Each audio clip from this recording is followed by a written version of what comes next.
After being criticized about not being forthcoming to the people of Guam about who they are and disclosing more specific details about their plans to open up for-profit bingo, Guam Japan Friendship Village's Takami Hisamoto responded to some of KUAM's questions about the initiative.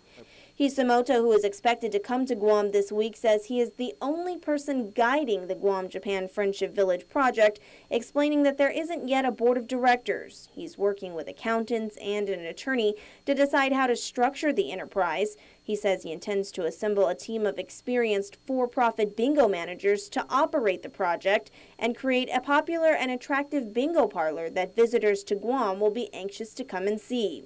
When asked to respond to claims that the Guam Japan Friendship Village will be a monopoly, Hisamoto denied that, saying it will have no impact on nonprofit bingo operations currently operating on the island. He denied it would be a monopoly, saying, quote, "That is all nonsense from our detractors on the island, mainly wealthy interests who are protected from Guam's current economic decline.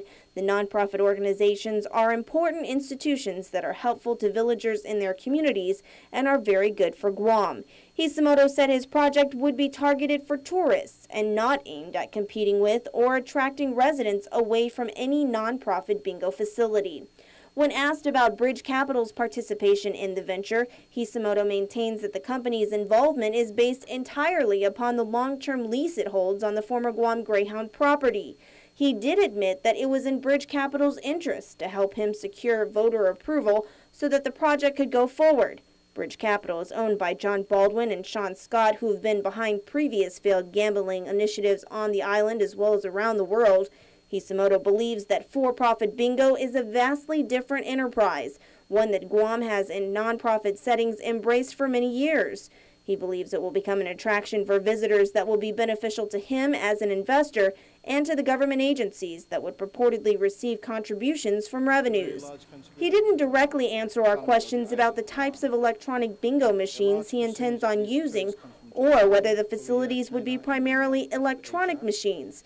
Hisamoto saying they are exploring the types of bingo facilities that might work best in this setting, saying, quote, "I neither expect nor wish to make significant financial decisions until the voters have authorized GJFV to go forward.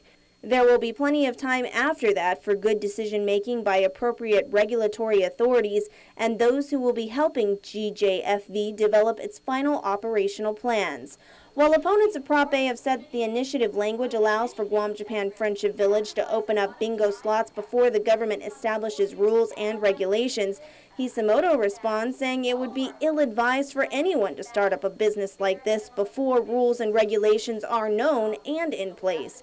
But the Committee to Keep Guam Good isn't buying it. Attorney Jay Areola says this last-ditch effort at the 11th hour and campaigning raises more questions than answers. Nor do they want to provide any information on who their investors are or what their business plan is for this. We're not hearing anything about the financial backing of this project and who from the outside is coming in to do this.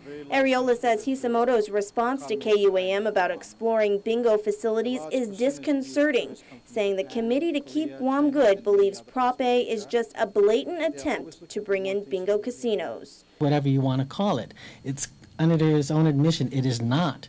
It's not your typical bingo that we have in the senior citizen centers and the nonprofits going on now. It includes slot machines, and he doesn't want to answer that one basic question. Does this include bingo slots and bingo casinos? Areola adding that the Committee to Keep Guam Good is not a bunch of wealthy islanders, as members are not being compensated, but merely those who want to keep Guam good.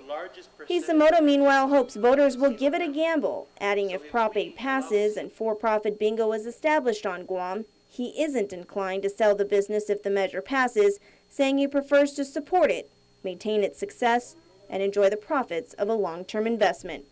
Reporting for Guam's News Network, I'm Mindy Egan.